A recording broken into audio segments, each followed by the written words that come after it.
friends, so this is the time for the most important step, that is getting the dough for the garlic bread ready. So let's start. First we'll start with taking some atta, that is wheat flour. So we are targeting at making 2 garlic bread, so we'll start with 3 bowls of wheat flour. So approximately 1.5 bowl per garlic bread is sufficient. So this is 2, and the last one, this is 3. Okay, next we already have the fermented yeast ready, but before that what we have to do is mix some spices in it. So we'll start with the chopped garlic, so just add some generous amount of it because that is the most important ingredient in terms of taste. So add about 2 tablespoons. So I'm using teaspoons, so I've added around 4 teaspoons. Add little salt. Take care that the oregano which you are going to add will also have some salt, so just add a little salt. Then next we'll add some oregano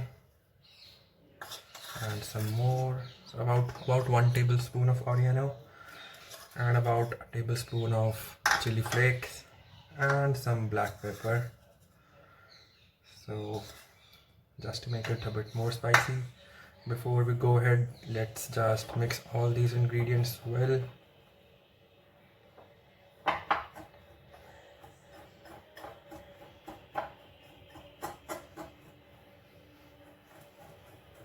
So that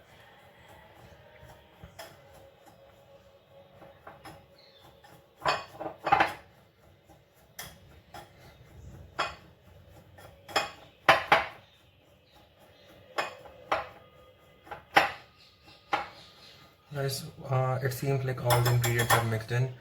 Now it's time to use our hands, so let's just dig a little bit of hole into this.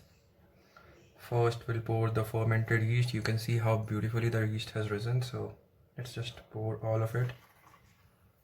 Yeah, that's it.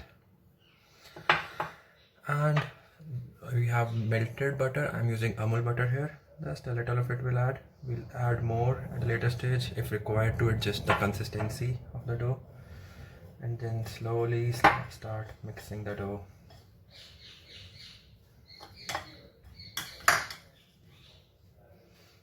Initially you will feel that the dough is a bit wet, but we'll adjust the consistency later on if required. We have a lot of dry flour with us, so we can use that. And if you feel that it's a bit more thick, you can just add more water to it.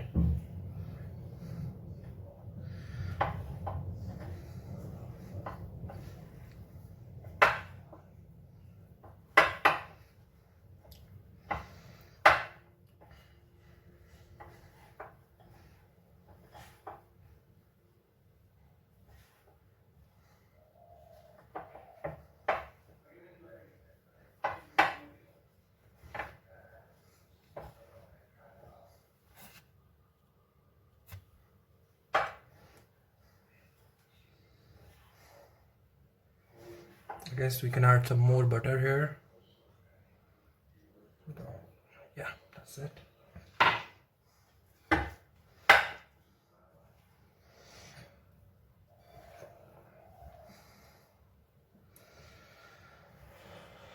So guys, I guess it's a good idea now to keep it on the floor because we already have a floor at a very clean level, and we are going to anyways knead the floor later on to knead the dough properly, because the garlic bread dough needs a lot of kneading, and same as with the pizza base dough as well.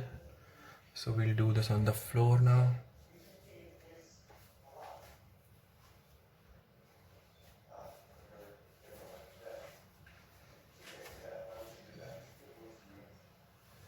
So we can see there is a little bit more space for water. We're going to add a little bit of more water to it now. I'll just get some water.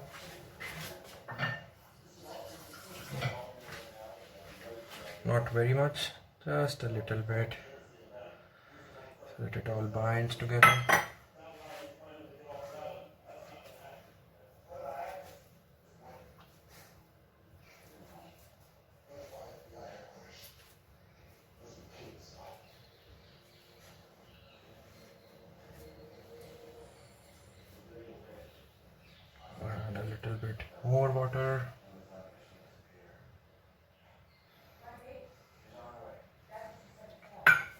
that's it.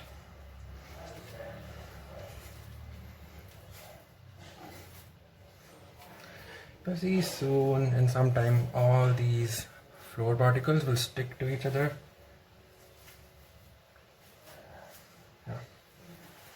Just continue kneading it, don't worry about it spreading that much. Just make sure that the flour you're using is very clean. That's the most important thing, and you can't do this in a bowl itself. You need to do it on a floor to knead it, because the gluten has to be produced in this dough, so that cannot be done without kneading.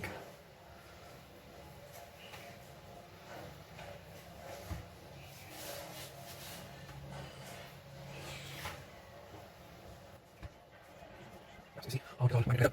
Some beautiful flavors right out here. Inside the garlic, oregano, it's amazing. So you need to let this for at least 5 minutes.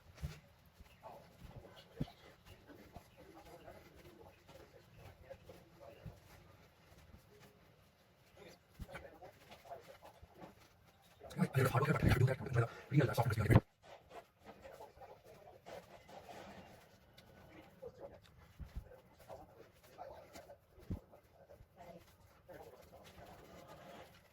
So I'm them like onwards, and then we'll go to like this one.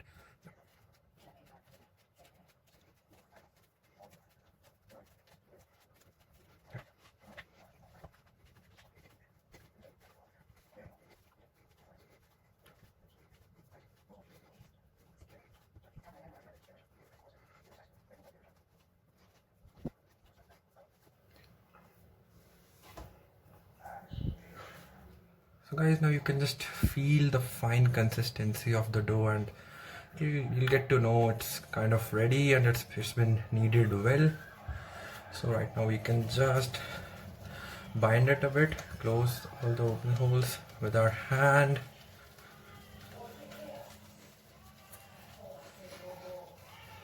And so we just make a ball out of it. And now what we have to do is we have to keep it for rising for at least 4 to 5 hours. We have to let the yeast work on the dough. We have to let the fermentation process go on. So for that, what we need is a clean bowl that is perfectly greased. So here I'm using that bowl again, which we had used initially for preparing the dough, but at first I have to grease this with the oil. So I'm using a little bit of cooking oil, putting it at the bottom and at the sides, because the dough is going to be doubled in size and it should not stick on the walls. That is very important. So it is very important that the greasing is done well. So now there is a lot of oil at the bottom. I'll just use it. So I put it in. Now I'll turn this side on the top, and it has been perfectly greased. Now we'll let this rest for, as I've told you, about 5 to 10 hours. 5 to 7 hours would be fine, but if you can do it for more, that would just be amazing. And we have to just cover it and keep it in a warm place, like a microwave would be a perfect place for it.